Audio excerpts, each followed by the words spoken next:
오늘 이 하루 가운데 하나님께서 저와 여러분에게 귀한 은혜 주시기를 주님의 이름으로 축복합니다. 아멘. 얼마나 좋은지 모르겠습니다. 이렇게 함께 새벽에 하나님의 말씀 앞에 나갈 수 있다는 것이 정말 그 귀한 큰 은혜인 것 같습니다. 진정한 충성과 배려는 어려울 때 더 빛납니다 라는 제목으로 하나님 말씀 함께 나누도록 하겠습니다. 우리 13절 말씀 같이 한번 읽어보겠습니다. 시작. 심부름꾼이 와서 다윗에게 말했습니다. 이스라엘의 인심이 압살롬에게로 돌아섰습니다. 이스라엘의 인심에 한번 네모 한번 쳐주시고요. 인심, 사람의 마음입니다. 세상에서 가장 두려운 것 많이 있겠지만 그 가운데 하나가 사람의 마음이 떠나는 것 아니겠습니까? 우리와 함께하던 많은 사람들, 가까이 지내던 사람들의 마음이 내게서 떠났다라고 생각을 해볼 때 참 그것은 우리에게 큰 걱정과 아픔을 주는 일입니다. 사람의 마음이 떠난다는 것은 참 괴로운 일인 거예요. 부모에게서 자녀의 마음이 떠났다. 사랑하는 가족 관계에서 그 마음이 떠났다. 함께하던 직장의 동료 이웃들이 내게서 마음이 떠났다. 참 이런 것을 생각해 보면 마음이 떠난다라고 하는 것은 그렇게 쉬운 일은 아닙니다. 참 고통스럽고 아픈 일이죠. 그래서 세상은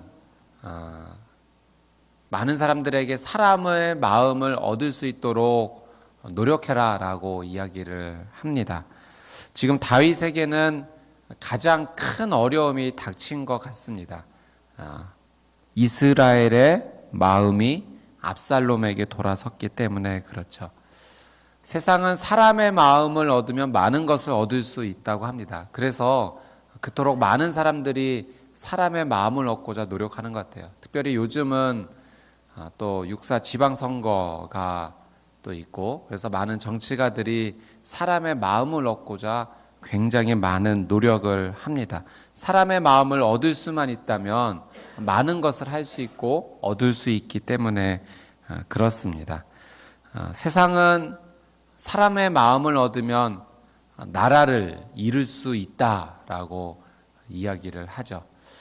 사랑하는 여러분, 오늘 여러분의 삶의 태도와 마음의 관점은 어떻습니까? 내가 사람의 마음을 얻는 곳에 비중이 많이 가 있습니까? 근데 오늘 우리가 한번 생각해 볼 것은 사람의 마음을 얻는 것도 중요합니다. 사람의 마음이 요동하지 않고 흔들리지 않도록 우리가 최선을 다할 수 있으면 좋습니다. 그런데 우리가 에너지를 쏟아부어야 될 것, 우리의 마음과 관심을 쏟아부어야 될 것은 내게서 사람의 마음이 떠나는지 안 떠나는지에 집중하기보다는 사실 더 중요한 것이 한 가지가 더 있는데 그것은 내가 하나님의 마음에 지금 거하고 있는지를 점검해야 된다라고 하는 사실이죠. 내게 사람의 마음이 떠났는지 안 떠났는지 체크하기보다는 내가 하나님이 원하시는 그 하나님의 마음에 지금 그 자리에 있는지, 그곳에 있는지, 하나님의 마음이 있는 곳에 나의 마음도 있는지를 점검해야 된다라고 하는 사실이에요. 세상은 사람의 마음을 얻어야지만 나라를 이룰 수 있다 이야기하지만 정말 우리는 그 이상의 것을 바라봐야 되는데 하나님 나라를 믿고 살아가는 자로서 하나님 나라를 이루고자 하는 자로서 하나님의 마음에 거하고 있는지 점검해야 될 것입니다. 하나님의 마음에 거한다라고 하는 사실은 하나님의 말씀이 있는 곳에 내가 거하는 거죠. 하나님의 말씀대로 살아가는 곳에 내 삶의 언어와 행동이 머무는지를 점검해야 될 것입니다. 사랑하는 여러분 축복합니다. 오늘 이 하루의 시작부터 마지막까지 하나님의 말씀에만 머무르는 복되고 귀한 삶이 되시기를 주님의 이름으로 축복합니다. 아멘. 다윗에게는 큰 위기가 찾아왔습니다. 그런데 다윗은 이 상황 가운데서도 이 위기 가운데서도 하나님의 마음에 온전히 거하고자 하는 귀한 삶의 태도를 잃지 않습니다. 14절 말씀 한번 같이 한번 읽어보겠습니다. 14절 말씀 시작. 그러자 다윗이 그와 함께 예루살렘에 있던 모든 신하들에게 말했습니다. 여기서 도망가야겠다. 그렇지 않으면 우리 가운데 어느 누구도 압살롬에게서 살아남을 수 없을 것이다. 지금 당장 떠나자. 그 아이가 조만간 우리를 쳐서 해치고 칼로 성을 칠까 두렵구나. 다윗의 결정은 도망이었습니다. 여러분, 만약에 내가 다윗의 입장이었다면 어떤 마음이었을까 한번 상상해 보십시오. 생각해 보십시오. 정말 마음이 찢어졌을 것 같아요. 내 자녀로부터 생명의 위협을 받을 줄은 정말 꿈에도 생각을 하지 못했을 것입니다. 자녀로부터 생명의 위협을 당하는 지금 다윗의 마음, 그 아버지의 마음, 정말 찢어지는 마음, 어떻게 상상할 수도 없는 일이죠. 가장 믿었던 사람으로부터 배신당하는 그 아픔이 있습니다. 배신뿐만 아니라 생명의 위협이 느껴지는 정말 위험한 순간입니다. 그런데 다윗의 결정은 도망이었습니다. 피하는 것이었어요. 여러분, 사실 이 예루살렘 성은 쉽게 정복하겠다고 해서 정복할 수 있는 성이 아닙니다. 다윗이 이 예루살렘 성으로 처음 수도를 옮기고 여부수 사람들이 살았을 때, 이것을 침입해 올 때 여부수 사람들이 다윗을 조롱했던 말을 기억하시는지요? 여기는 다리 저는 사람이라도 너를 이길 수 있다라고 말할 정도로 그렇게 자신감 있게 이야기했던 것이 그냥 어떤 용기에서 나온 말보다는 사실은 그 정도로 예루살렘 성이 정복하기가 어려웠던 성이었던 거죠. 만약 싸우고자 했다면 다윗이 압살롬과 싸울 수 있었을 것입니다. 치열한 전투를 통해서 이 성을 지킬 수도 있었을 것이에요. 그런데 그냥 다윗이 도망가는 것을 선택합니다. 한번 생각해 보았어요. 왜 싸우지도 않고 그냥 바로 도망가는 것을 결정했을까? 사실 뭐 여러 가지 이유가 있었겠지만 가장 큰 이유 중에 하나는 아버지로서 자녀와의 싸움, 그것을 일부러 선택하지 않았을까라는 생각을 하게 됩니다. 싸울 수도 있었을 거예요. 그런데 다윗은 피를 흘리고 싶지 않았던 것 같습니다. 사랑하는 여러분, 그게 아버지의 마음 아닐까 합니다. 싸우고 버티고 이길 수도 있지만 내어주고자 하는 마음이 그것이 바로 부모님의 마음, 아버지의 마음이 아닐까 합니다. 물론 여러 가지 이제 싸움을 통해서 쉽지 않겠다라는 이제 결단도 있었겠죠. 그리고 많은 사람의 생명을 잃지 않고자 하는 그런 다윗의 마음도 있었을 것입니다. 오늘 우리가 이 하나님의 말씀을 붙잡고 살아갈 때 여러분, 우리에게도 그런 일이 일어나지 않겠습니까? 붙으면 붙을 수 있어요. 싸우면 싸울 수 있습니다. 내가 이기고자 한다면 이길 수도 있을 거예요. 방법을 따지고자 않고 나도 같은 마음으로 대하면 나도 상대방을 굴복시킬 수 있고 상대방 위에 올라설 수 있을 것입니다. 그러나 하나님을 믿는 하나님의 사람으로서 내가 조금 손해를 입다 할지라도, 내게 유익이 돌아오지 않는다 할지라도 싸우고 서로 피해를 볼 수 있는 일이라면 그냥 내가 한번 양보할 수 있는 하루가 되었으면 합니다. 그것이 하나님을 믿는 사람으로서, 하나님의 자녀로서 선택할 수 있는 가장 좋고 훌륭한 길이 아니겠습니까? 조금 자존심이 상처를 좀 입는다 할지라도 그걸 좀 내려놓고 양보할 수 있고 피해 줄 수 있다면 그 길을 선택하는 길도 하나님을 믿는 자녀로서 나쁘지 않을 것이라 생각을 합니다. 그 길이 십자가의 길 아니겠습니까? 물론 붙으면 이길 수 있어요. 싸울 수 있어요. 나도 좀 손해를 입지만 나도 상대방에게 손해를 가할 수 있습니다. 그러나 하나님을 믿는 자녀로서 좀 손해를 입는다 할지라도 내어주는 거죠. 운전을 하다가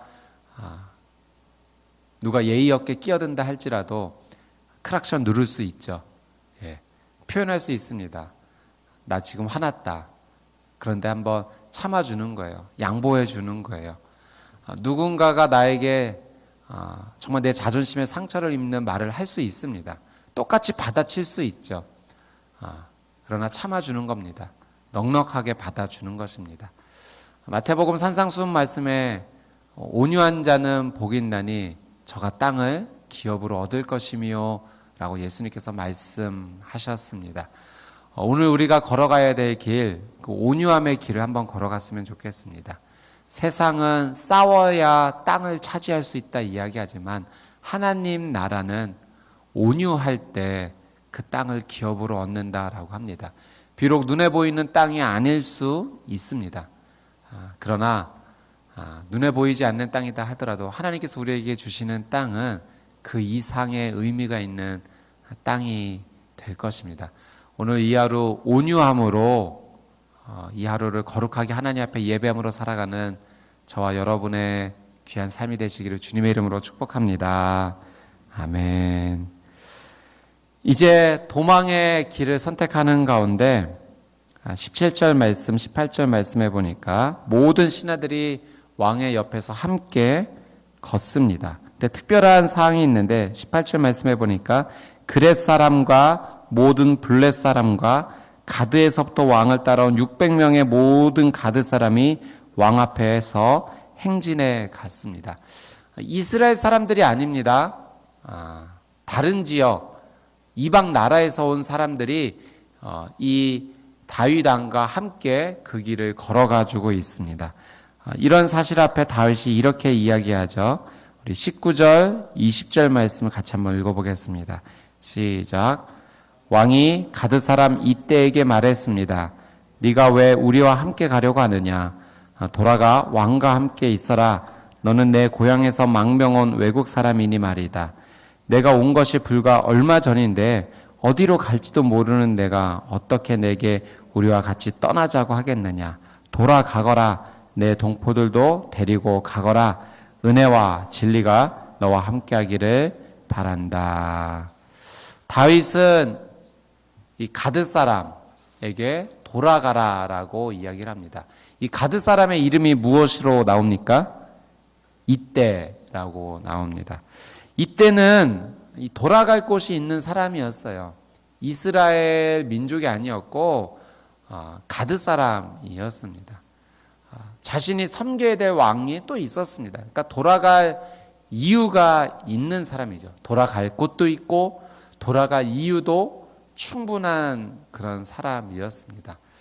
우리는 어떤 어려운 일을 만나면 사실 이유를 먼저 찾지 않습니까?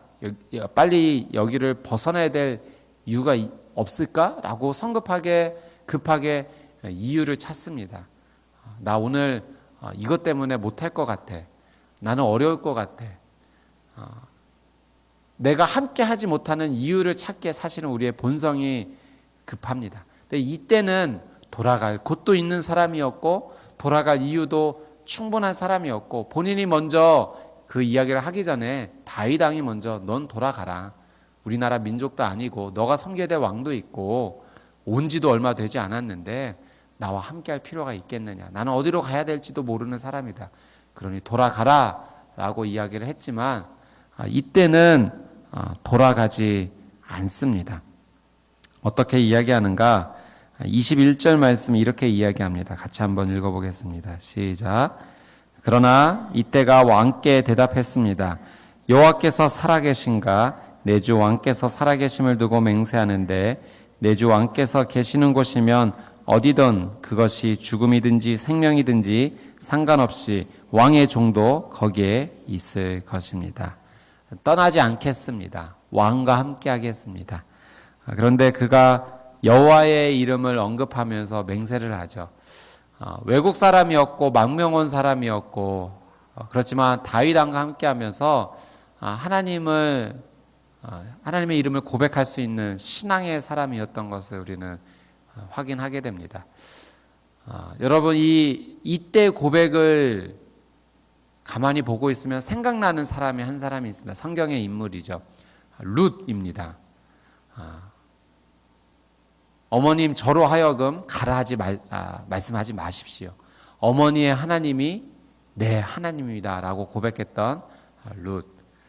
엘리멜렉 가족이 기근으로 인해서 모압 땅으로 이주하게 되었고 함께했던 나오미 또 말론, 기럨 두 아들과 함께하는데 또 그 모압에서 며느리를 맞게 되죠. 룻과 오르바 두 여인을 며느리로 맞이하게 되는데 안타깝게도 모든 남자들이 그 땅에서 죽게 됩니다. 나오미가 이제 다시 자신의 고향으로 돌아가고자 할 때 두 며느리에게 너희들 민족 땅에 남아있으라 라고 이야기를 하고 오르바는 그 어머니의 말씀, 시어머니의 말씀에 순종해 남게 되지만 룻은 그렇지 않았습니다.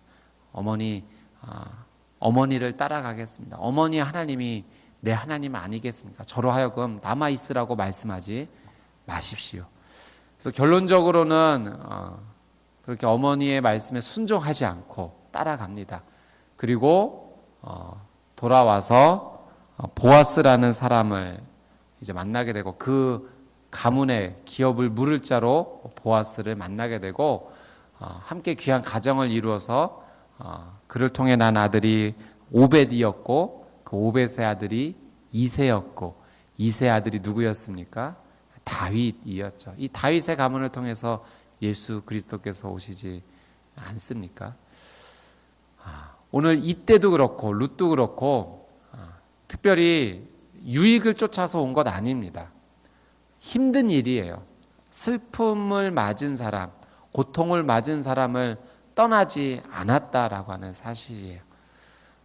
예수님께서도 복음서에서 말씀하셨지만 오리를 같이 가자라고 하는 사람에게 어떻게 하라고 말씀해 주셨습니까?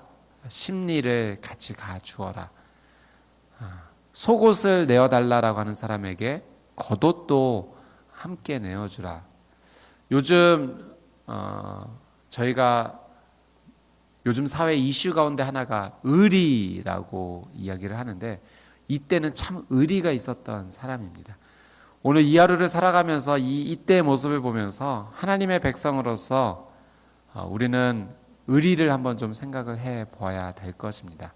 오늘 이 하루를 보내면서 내가 하나님의 신앙을 고백하는 자로서 오늘 이때도 여호와의 이름으로 맹세를 하는데 내가 하나님을 고백하는 자로서 하나님을 믿는 자로서 정말 아픔과 슬픔에 있는 사람 함께 해줘야 될 것은 무엇인지 한번 생각해 보았으면 좋겠습니다. 내 주변에 내가 손을 내밀어줘야 될 사람은 누구인가? 돌아갈 곳도 있고 충분한 이유도 있지만 그럼에도 불구하고 내가 함께 해줄 수 있는 사람은 누구인가? 돌아보면 하나님께서 내게 붙여주신 사람들이 있는 것을 보게 됩니다. 때로는 그 슬픔을 이렇게 표현하지 않는 분들도 계시죠. 아픔을 표현하지 않는 분들도 계십니다. 그래서 우리는 한번 이렇게 오늘 하루 물어보는 하루가 되었으면 좋겠어요. 오늘 이 하루 가운데 어떻게 지내세요? 라고 먼저 물어보는 하루가 되었습니다. 만약 여러분이 기도하시다가 생각나는 분이 계시다면 그분을 위해 기도하시고 한번 전화 한번 해보시고 문자도 한번 해보십시오. 어떻게 지내세요? 그러면 그의 삶을 통해서 들려오는 많은 이야기들이 또 있지 않겠습니까? 들어주는 것입니다. 때로는 어떤 방법을 제시하기보다는 그냥 공감해 주는 것만으로도 큰 힘이 될 때가 있습니다. 제가 요즘 이런 아픔 가운데 있어요. 몸이 아파요. 마음이 아파요. 영혼이 아파요. 그랬군요. 어떤 방법을 제시하지 않더라도 그랬구나라고 하는 이 한마디, 공감해주는 한마디, 그 아픔을 진심으로 생각해주고 기억해주는 한마디, 그리고 기도해주는 한마디가 그에게 놀라운 은혜와 힘이 될 것입니다. 오늘 이 하루 이때의 모습을 한번 기억해 보면서 오늘 나의 삶이 이때의 삶이 될 수 있기를 주님의 이름으로 축복합니다. 오늘 하나님께서 주신 말씀, 사람의 마음을 얻는 것도 굉장히 중요하지만 그러나 더 중요한 것은 내가 하나님의 마음 가운데 거하고 있는지 점검하라 하십니다. 또 싸워서 이길 수 있지만 내어줄 수 있는 것도, 일부러 손해를 감수하고 그 자리를 피해주는 것도 하나님의 방법, 십자가의 길이라고 말씀해 주십니다. 그리고 어렵고 힘든 사람이 눈에 보인다면 그 자리 떠나지 말고 함께 있어주는 것, 함께 걸어가 주는 것, 그 마음을 공감해 주는 것, 그것이 하나님의 방법이라고 말씀해 주십니다. 이 놀라운 하나님의 말씀에 따라 순종하는 저와 여러분의 삶이 되시기를 주님의 이름으로 축복합니다. 아멘.